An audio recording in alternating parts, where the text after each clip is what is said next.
hopefully coming soon to your local Jordan Woolery YouTube channel.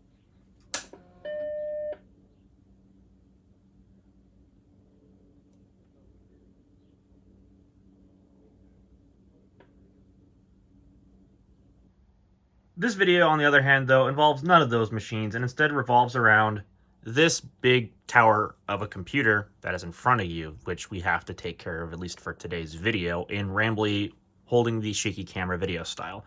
So hopefully you don't mind that.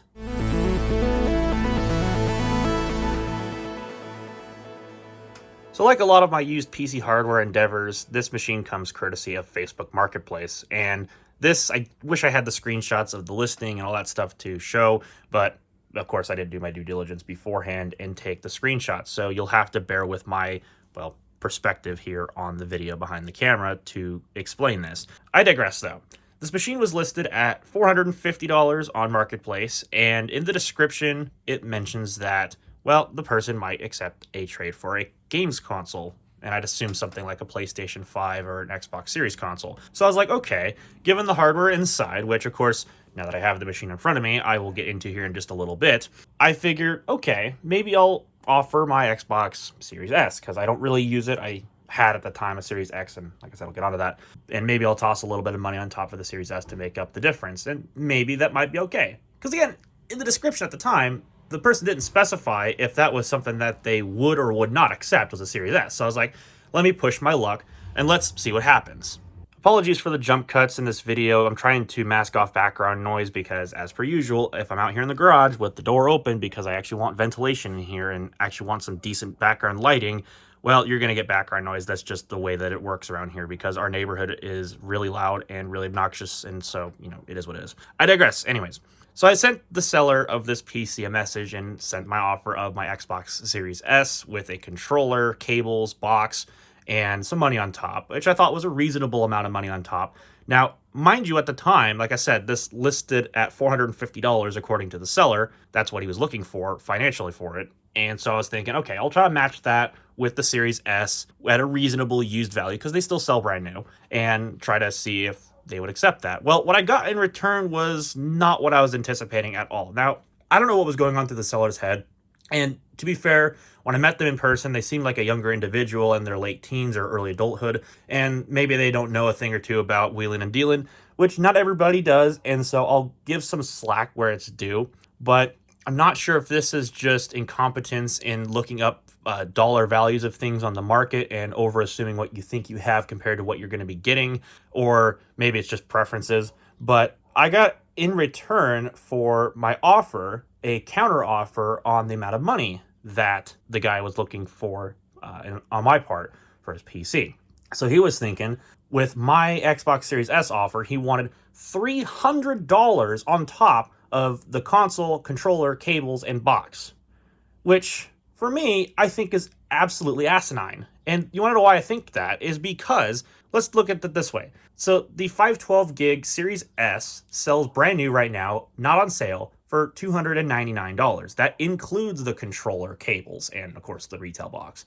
And the reason why I bring this up is because $300 cash on top of a lightly used Xbox Series S, and I'm serious when I say that, it's really not that used in my household. I mean, I've barely touched the thing.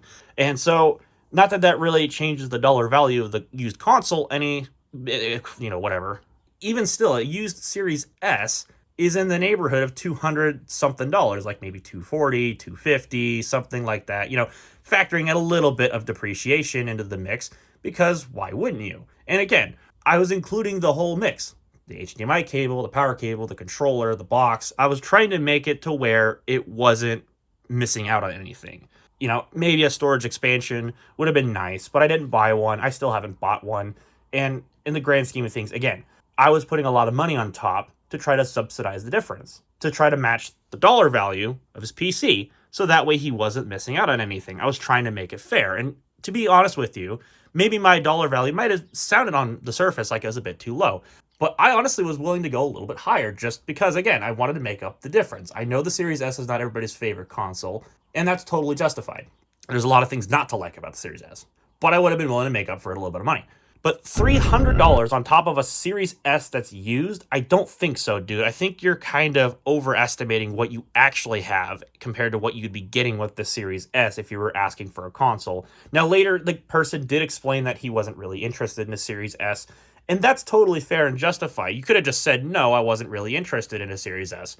But asking $300 in cash on top of a Series S is a bit absurd, because literally that money you can go and buy a brand new in-box Series S from Walmart or Best Buy. I'm not even making that up for you. Like, yes, we have sales tax, but at the end of the day, no, that's way too much money on top for a Series S in return for this PC, which again, I'll get into the specs here later.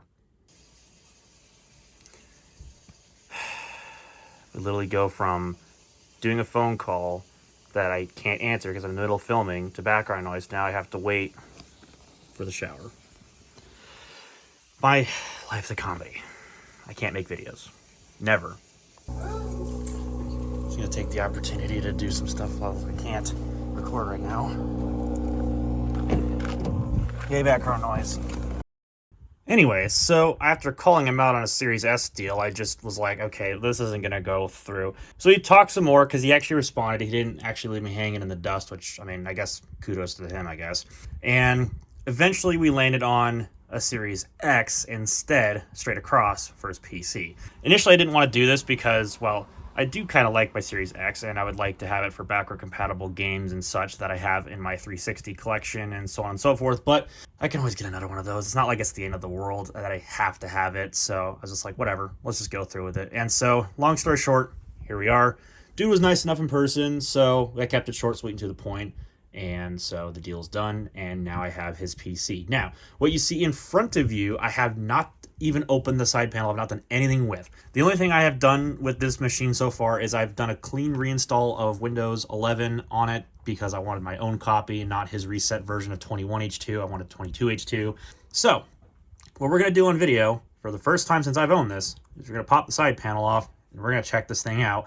Primarily because I also need to do some things inside of the machine, like get the model information from the wireless card, which is down there in the PCIe X1 slot, but also just because there's some things about this machine that need to be fixed.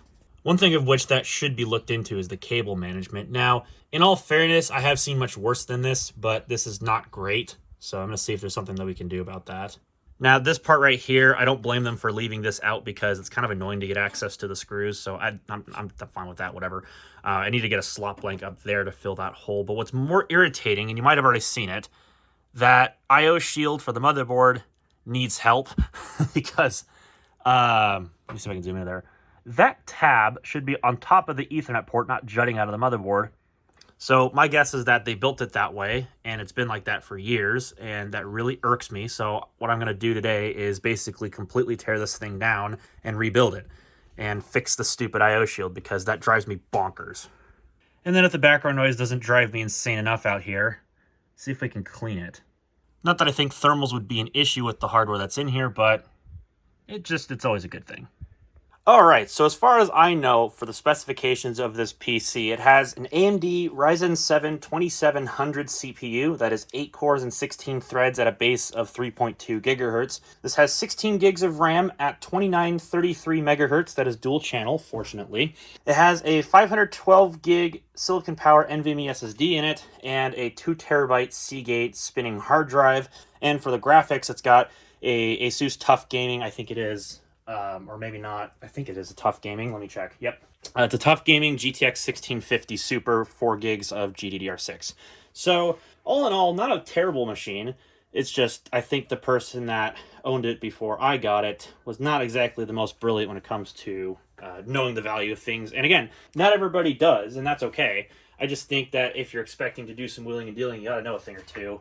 And, you know, otherwise you're gonna get schooled. That's just my take on it. And yeah, people are going to get pissed about it. I don't care. I know that everybody gets the experience right away, and it takes a little bit of time. But maybe have somebody else list it for you, and maybe don't have such hot takes on pricing just because you have preferences. Maybe that's just too harsh of a take, but still, I have my opinion, and people have theirs, and that's okay. So this has thumb screws on both sides, and actually it has glass side panels on both sides.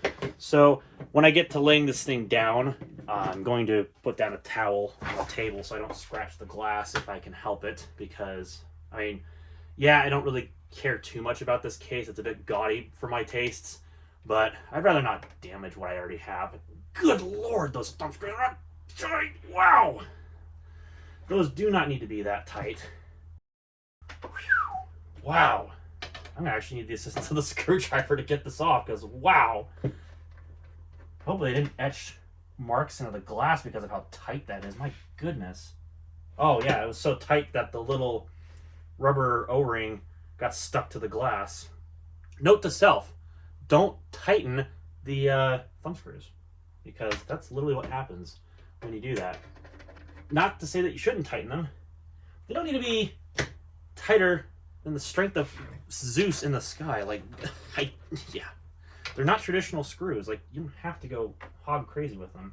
Oh, yeah, and this one literally pulled out the standoff. I gotta fix that now.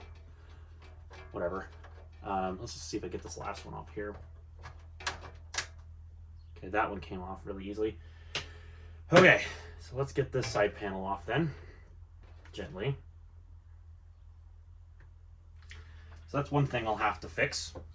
At least the glass is in good condition and isn't scratched, so I'll try not to make it any worse. Now we just got to get the other side panel off here, and let's see if I have to repeat over here. And yeah, this looks pretty disgusting and looks like it was basically like never cleaned. Although to be fair, this laid up against my towel in my car and it might have had crap in it, so that's not exactly the seller's fault. So that's probably just because that's the thing I have in the back of my car. We have a thumb screw that either has really gotten dirty or painted or faded or something, which is odd. I don't know how you managed to do that. And then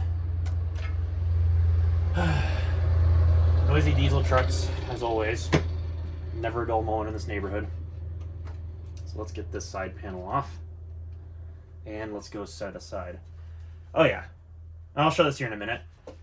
There's definitely some cable management work to be done, and there's room for it. So here's the back side, and as you can see, there's definitely some spots where cable management can definitely be improved, so I'm going to work on that. On the bright side, it's got an EVGA power supply in there. That's generally a decent sign of quality and attention that has been put into the build, so that's good. It looks like, I can't really read the numbering. I think it's one of those EVGA 650 BRs or something like that. Maybe it's a 550 BR. So it's 80 plus bronze, so not a bad choice, especially if you want something on the cheap. One thing I also noticed was that the optical drive is not screwed in, so you can literally just push it around. So I'll have to fix that. I don't even think it was connected, so definitely gonna do that. Well, actually, I should mention, I don't know if this build's going to stay in this case. I may end up repurposing this for the Ultimate XP computer, because ideally I kind of actually would like to have a case for that machine that has an optical drive in it for obvious reasons. It would make it a lot easier to install software on that.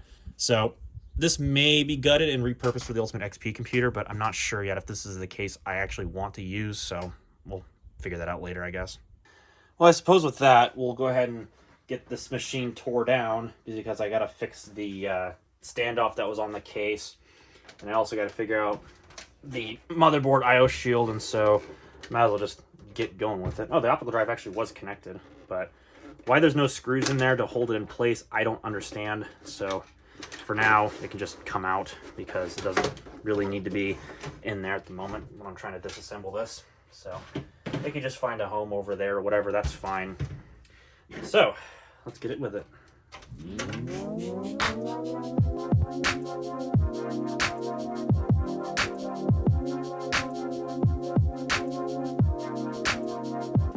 So as far as wireless cards go, this is a TP-Link Archer T6E, which is a pretty good wireless card. I didn't know if that was what was in here or not, but that is exactly what's in here. It's a AC1300. So I'll have to get the driver software for that. But those are generally high quality Wi-Fi cards, so no problems there. Next out is the graphics card, of course, before we go back into time-lapse mode. So we get this out of here and we can take a quick look at that.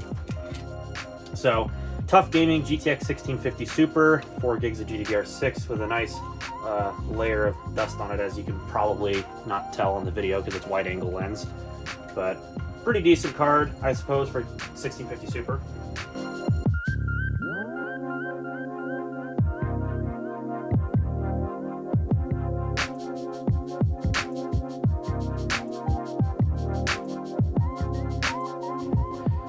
time for the motherboard to come out, and at this point I am fully expecting that like half the screws are going to have their standoffs come out with the case, or they just won't come out at all. That's also possible.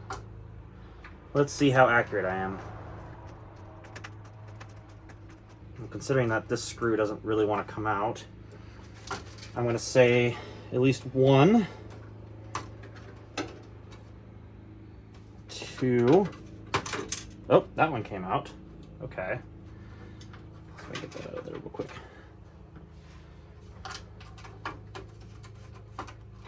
All right, there's another one. All right, let's see if I can convince these other ones to come out. One thing I also noticed is the header down here, which I think is probably for USB 2, or maybe it's for TPM, I'm not sure which one. It's got bent pins, which I don't know how you managed to accomplish that, but it has bent pins, so that's already a great sign. Oh, let's go.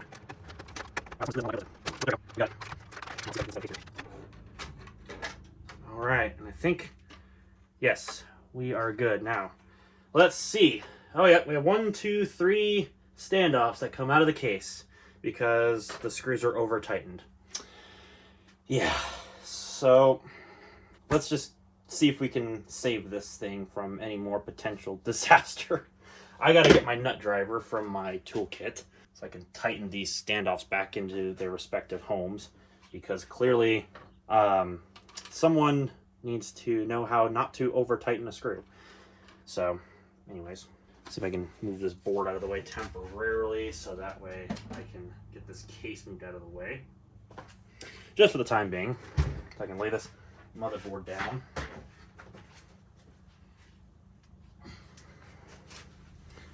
Okay.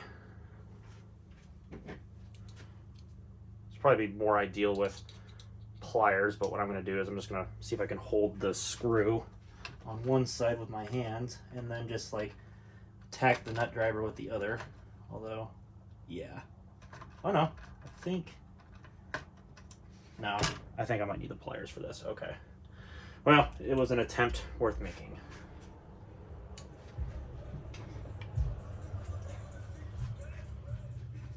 Thanks, neighbors. Appreciate it.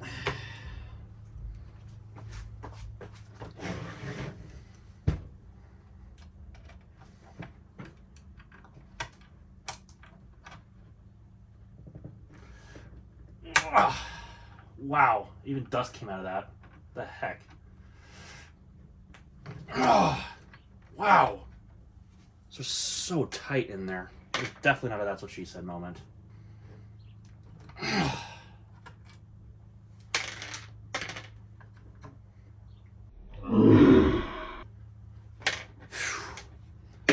Okay, that's one crisis down.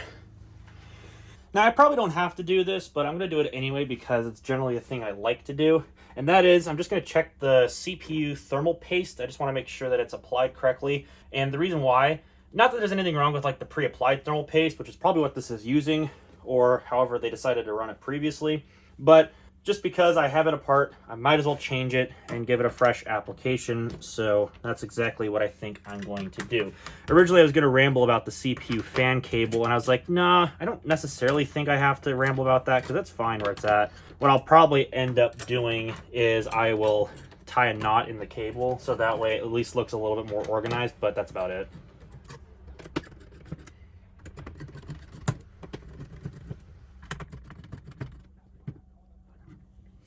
Oh yeah, and it was ready to be changed, as you might barely be able to tell there, so good call.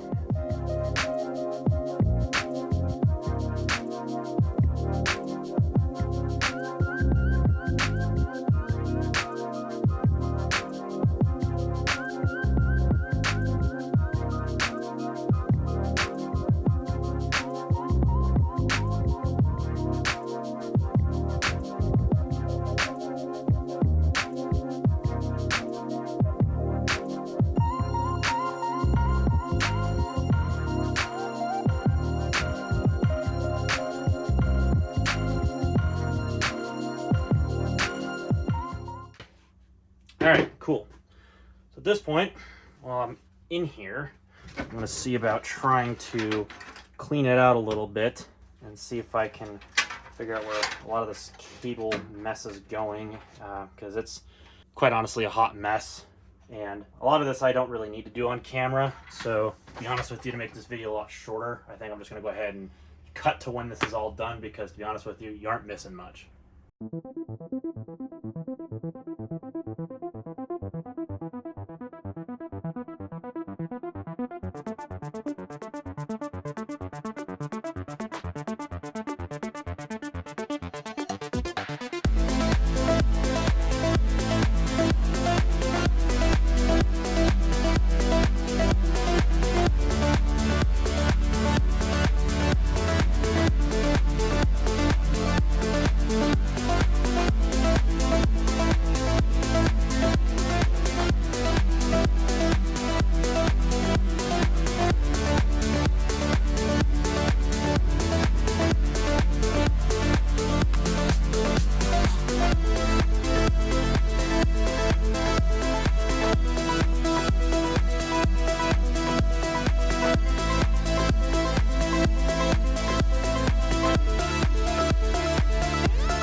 Alright, I'm not going to say that this is all done, but it certainly looks a heck of a lot better than it did when I started this whole thing.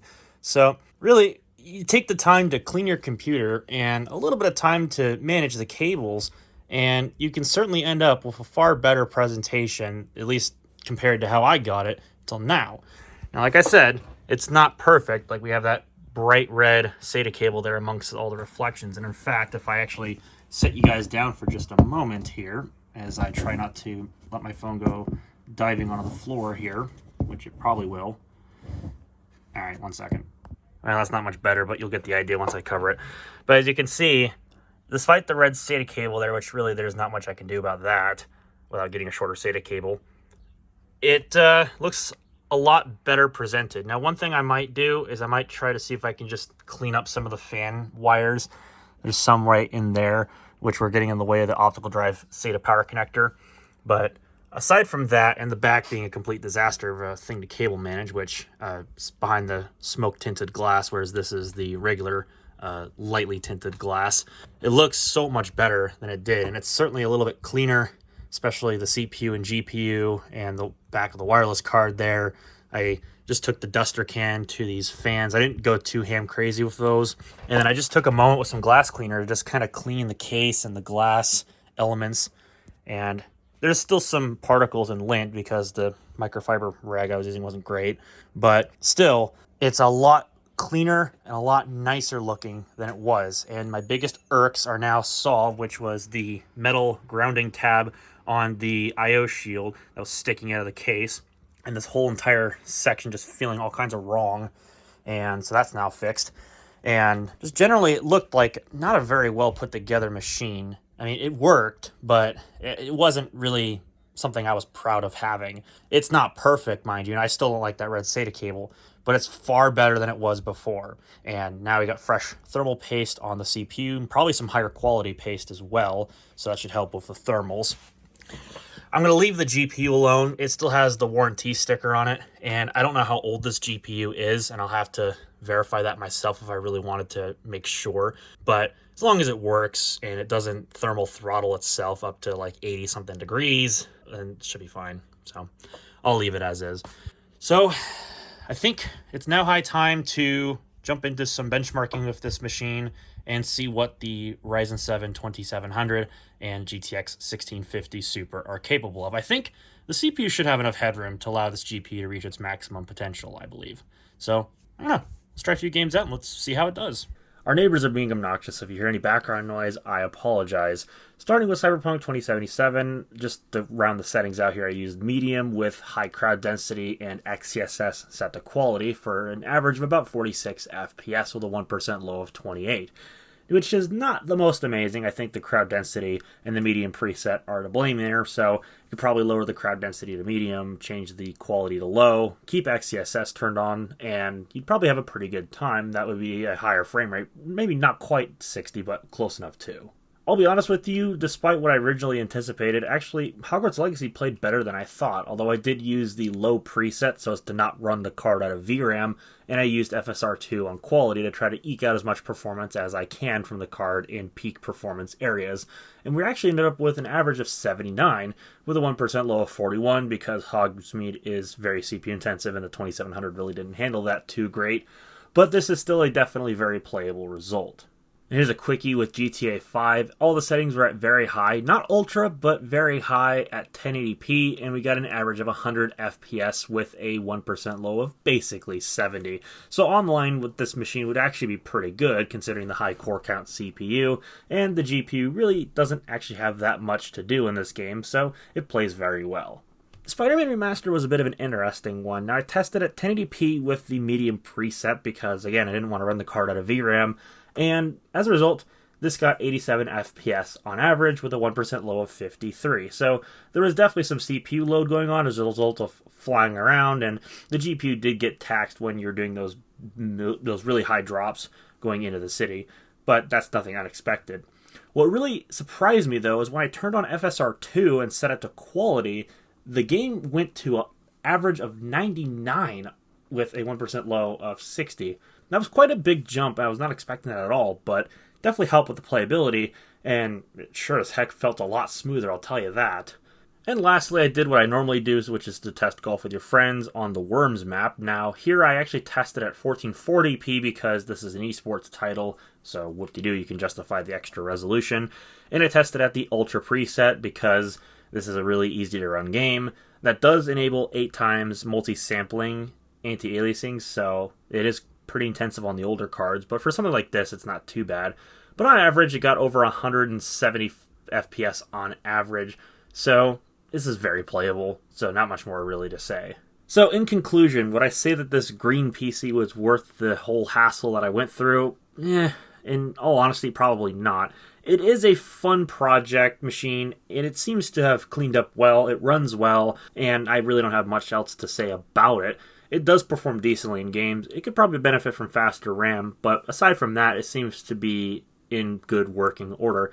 So I think for now, that's going to wrap up this video and my thoughts with this machine. Maybe I'll go into more depth later, but regardless, if you like what you saw in today's video, you know what to press down below. Get subscribed, of course, because I do upload rather infrequently, so if you want to know when I upload, that would be the best way to go about it. And with that, I'm going to get out of here, so thank you all for coming to watch, and I'll see you all in the next one.